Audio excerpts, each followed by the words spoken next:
Hey guys, and welcome to video number 3, where I'm going to assemble the 1930s dress. Make sure to check out video 1 and 2. I explain the pattern and then I cut it out in those videos. So assembling it today, we're going to assemble the top first. So let's get started sewing the darts. And then it wants me to do the hem and back. So let's do the hem, I guess. And then the buttons just magically appear. So I think buttons are next. When we're done with that, we're going to start with this skirt, which scares me to death. But yeah, so let's get started. We'll just start from the top and we'll work our way down. Let's get sewing.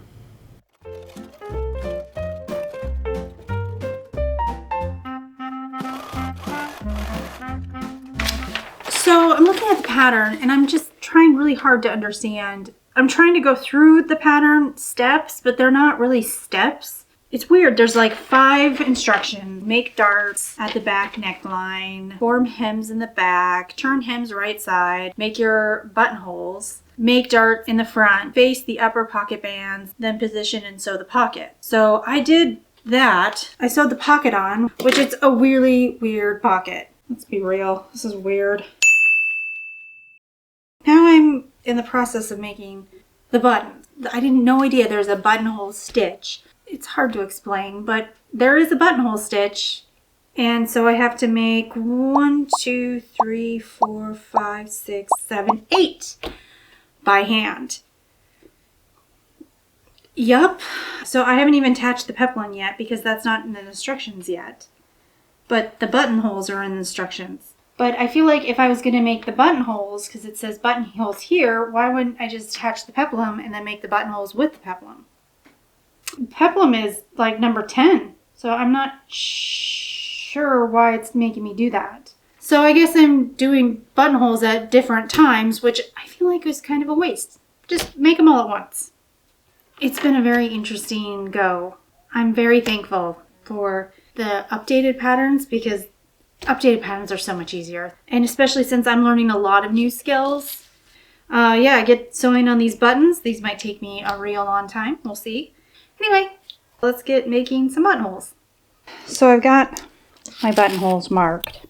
And this is the most stressful part for me because I have to cut through the fabric. Normally with buttonholes, you don't cut until all the stitches are done and you have a little, section. Goodness.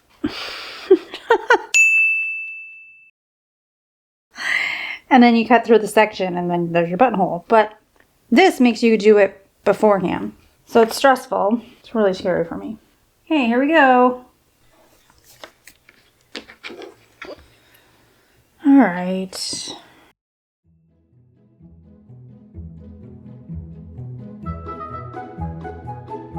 That's not right. And then you pull, right? This is turning into a nightmare. Oh my gosh. Okay, that looked right. That one looks right. Okay, that looks a little bit right. Oh gosh. God, this is just a nightmare. It's gonna take me forever. No, it just happened.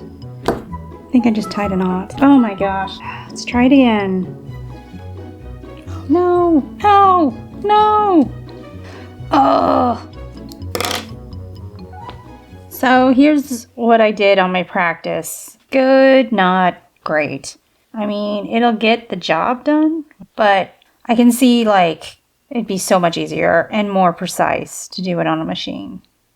But I got better as I went. So this is my first run was down here and it's pretty bad. And then I got better, but for some reason it's just really bunchy. It's a working buttonhole. Good first attempt. Okay, so I figured it out. I'm pulling too hard. If I don't pull hard, then it turns out pretty well. Super rough. Like it's really big, but took me 10 minutes. So pretty exciting. So here's where I'm at right now. I finished hand sewing the buttonholes. And I must say, after a while, they got easier. After I learned what a buttonhole stitch is, I was able to just knock them out in no time. I thought that was going to be the worst, and it actually was not too terrible. I'd prefer still the machine because they're uneven. They're not great. They'll get the job done. So I'm just kind of going through what I know to do first because I've sewn so much patterns. Like you have to do the shoulder seams before you can put a collar on. And I know that you have to put the side seams on before you can put a sleeve on. Those little things really, really help because the instructions are kind of just everywhere. I think it's the collar is next and you have to bind it. So I've never done a binding with a collar. I always do a facing. It's lined, and so you just kind of sandwich them together, and there you go. So here's the collar, and it says to be faced. This is the front edge, as you can see, and so it's going to wrap around. So the notch side is this, so we don't sew that side. We sew around this way, and then we turn it. And usually I understitch it, but it doesn't say anything about understitching it. Well, like I said, I'm trying to go with the pattern, so I'm just going to stitch this, press it really nice, and then we can sew the collar onto the top. I don't really like the pocket. The pocket's kind of weird. Let's be real, this is weird. And then the skirt, which I am terrified of the skirt, everyone. I don't do knife pleats. I don't know how to get them to sit like they do on here. We'll cross that hurdle when we get there. Yeah, let's make the collar.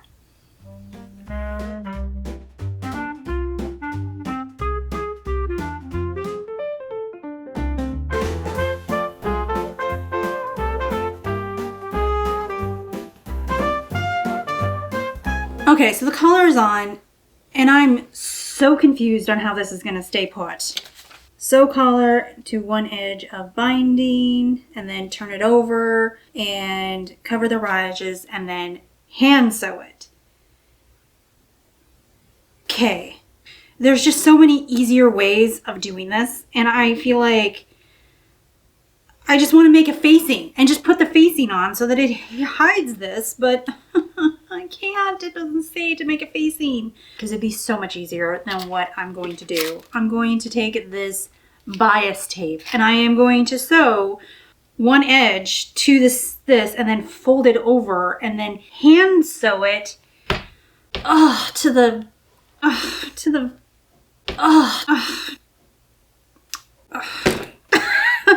There's so much easier way of doing this. There's so much hand sewing. I just don't like it. I just want it to be easy, and it's not. I don't understand why I'm using this. I don't want to.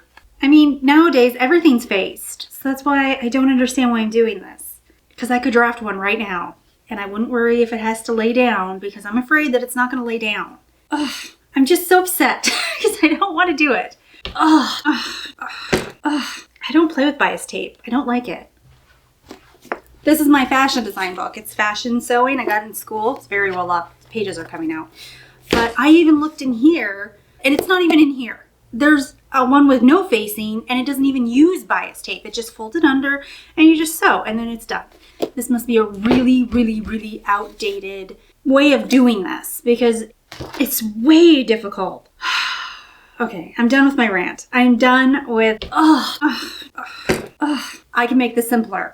And I'm going to choose not to, and I'm going to put the bias tape on. So 1930s, not really liking it right now. But here we go. Let's put this bias tape on. It's so much simpler to do it the other way. Bias tape.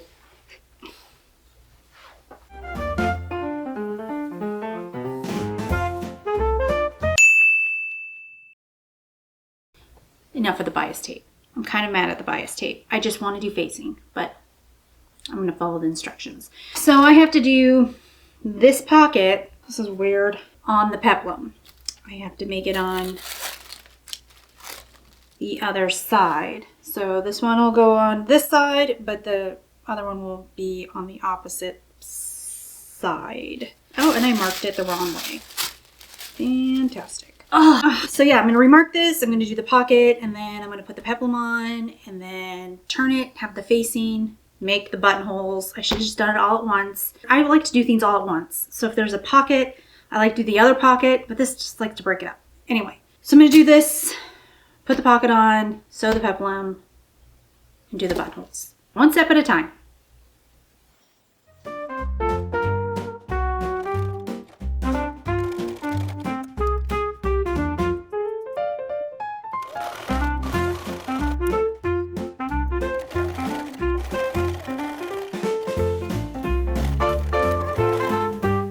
pockets on. And this one went way better. The first one I got really frustrated with. And I don't know if the top are quite even as this one. This one I was like really intentional to make it even. I just feel like everything just gets easier once you do it once. So that's why you should always test run everything. I probably should have test run this one, but I'm only doing this once. So here is the peplum pocket. This is the peplum front. This is the peplum back. 2 buttonholes that I get to do by hand. Yay. I'm going to put all the side seams together, and then I'm going to make the facing in the back. Sew the buttonholes, join side seams, hem it in the back. This is just a lot of work. Finishing right back with buttonholes.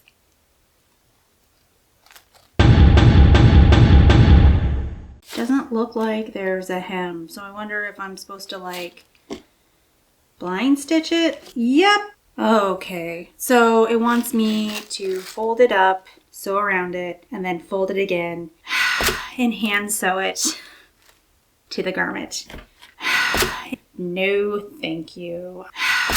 Oh, I'm over stitching by hand. Man, you had to be a really good hand sewer for all of this. This seems like everything is done by hand. And then the top will be done. Finished. So excited. Let's go. Let's finish this peplum and finish the top.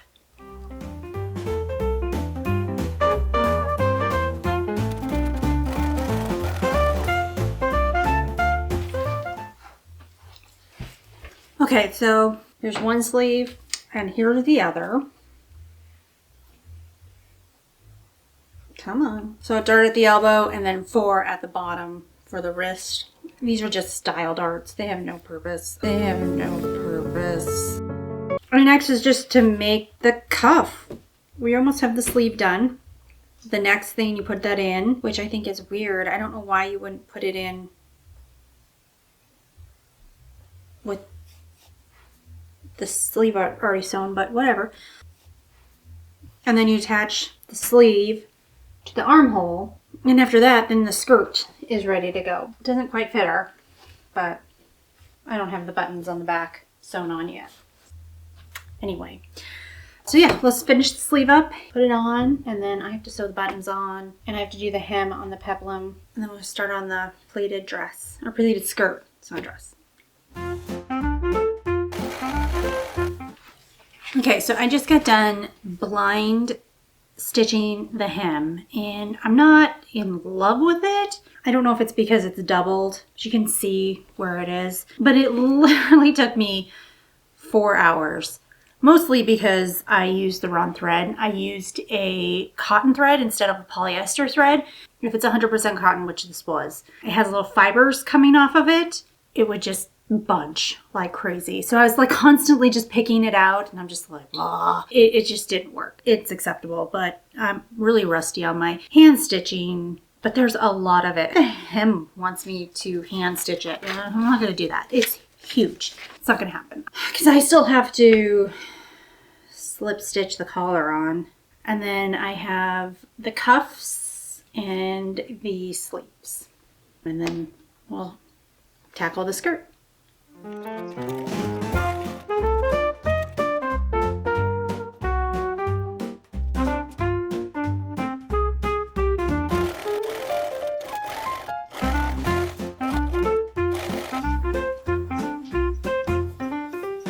my gosh, I don't even have that big of hands. Okay, so I just sewed the sleeves, and my hand's not that big, but I just cannot even get it through. Like, oh my gosh. It's like gonna cut off the circulation in my hand. It's not comfortable at all. Like, I got it on, but I don't understand. Oh, golly. It says okay, it's a junior. It's a junior size, so maybe it's made for like teens. I don't know. I didn't think my hands were that big. I sure can't get it on. Plus, these don't look like teens. Anyway. Okay. Well, yay. I'm kind of bummed that I can't even put this on because my hand doesn't fit in there. So here we go. We're going to sew the armhole in place, and then this will be done aside from putting all these buttons on the back. I'm kind of in a rush to get this over with. I'm going to pin this in place, and then I'm going to sew it in, and this top will be done. And then I'm going to go to the monstrosity that is the skirt. Oh, they're pleats. The skirt is literally 4 instructions. There's so many things to do, and there's 4 instructions. Let's get the arm sewed in, and then I'll put her on the dress form. And then the dress form will have to model this because I can't fit my hands in. All right, let's go. Oh! Yeah!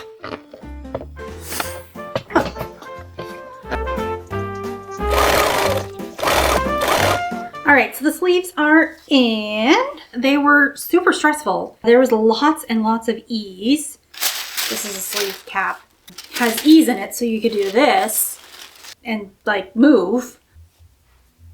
But you're fitting this cap into a sleeve, and there's inches of extra that you're just easing in, and you don't want it to pucker or pleat because that's not what the pattern wants you to do. I kind of like the ones that gather at the sleeves because then I don't have to ease it in. I really am impressed how they turned out. And so here we go. Oh, I don't mind it. Here, there we go. The sleeves hang nice. I just have to put the buttons in now. There are the buttonholes. Put the buttons in. There we go. Looks pretty good. Anyway, yeah, it's kind of cute. It reminds me of my grandma. Something that she would wear. But I think it's pretty cute. This is going to be a little bit tight for this. It's the 34 bust, and this is a 36. So it's going to be a little tight on her. That's all right. That looks pretty good. So now I can pack up these because I don't need it anymore. I'm done. I'm done with the top. Yay! The new skills that I've learned, though, are pretty good. I feel like I don't do a lot with bias tape, so it's good to do stuff with bias tape. I do a lot of darts, but I've never done a darted sleeve. I don't do a lot of curved cuffs. Usually they'll go all the way around. They're kind of cute. I don't do a lot of peplums either. I think they're very flattering. I kind of want to do some more. We've made some things easier, but we've also kind of taken away from hand sewing. Like, I just don't do it anymore. But I don't know if I would have done it back then. I don't know. I have in my head, I visualize parties, like block parties, where your neighbor is like, hey, I'm going to sew a skirt today. Do you want to come over? And we share machines. Because I think back then, you shared machines. So it was like a block of people had one machine. And then you just got together and you talked about, gossip. And I feel like you just get together and you make things. That would be delightful. If I could find a couple of friends and we'd have a cup of coffee and make skirts. Like, I would love that. It's just a lot more work. Our machines are just getting better and better where we don't need to hand sew everything, which is a blessing because, again, I don't have a lot of time to sit and sew a buttonhole. But maybe if I had a group of gals and we're like, let's sew some buttonholes, I think that would be delightful. I'd be very excited for that. But all in all, I think it's turning out pretty well. I don't think I've ever made a skirt with knife pleats. I do like box pleats, but have I done one with just knife pleats all around? No. They just kind of scare me. And then after the skirt, I have to make the belt, which there is 0 instructions on the belt. Nothing. But I know there's a belt because there's a belt right here and there's a pattern piece for a belt, but there's nothing. Fasten buckle here. That is the only instructions I get.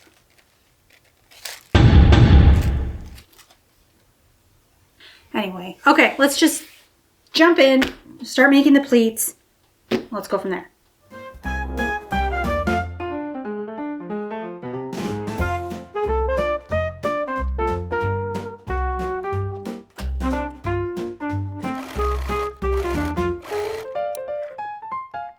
Okay, so I just spent so much time pleating this skirt. It's taking forever, and I steamed them really good, but this fabric does not like heat, doesn't want to stay, and so I feel like I just did a bunch of work for nothing. But we'll see. I don't do this pleat very often. Actually, this is the first time. And now I'm trying to make a lapped seam. It's proving to be really difficult.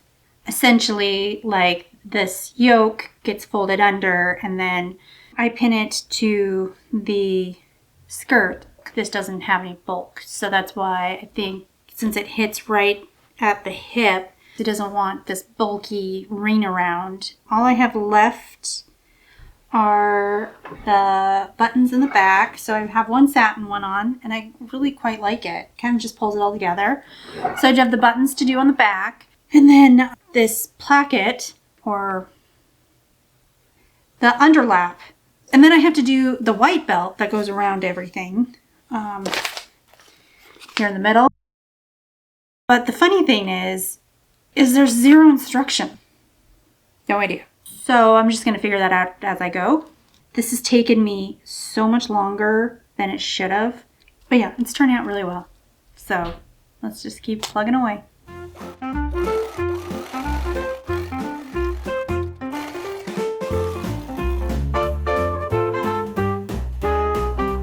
Okay, everything is done. Thank goodness. This project was a doozy. It took me, I feel like it took me forever. I'm not too happy with it. The pleats did not turn out the way I wanted them to. So I took the time and I drew the lines and I folded them and pressed them and pinned them and all this stuff. And then I put it on the yoke and it's like 2 inches too big. I don't know why. So then I was like, well, if I just move some pleats around, like really little, no one will know. And you do. I really want to redo them, but I know I'm not in the right headspace to redo them right now. Such a pain. I'm just so over it. I think the hand sewing did me in. The buttonholes, the hem, the collar, I mean, everything just was hand sewed. I cheated a lot on there, like you're supposed to do the cuffs hand sew, and I was like, nah. That skirt wanted me also to hand sew it. There's just no way that I was going to do that. Here is finished project. It's a little bit big on her, I guess. Well, sort of. But here's the top. It's pretty cute. Oh, I should have put the skirt on first. I need to put the skirt on first. I can't go up from the bottom. All right.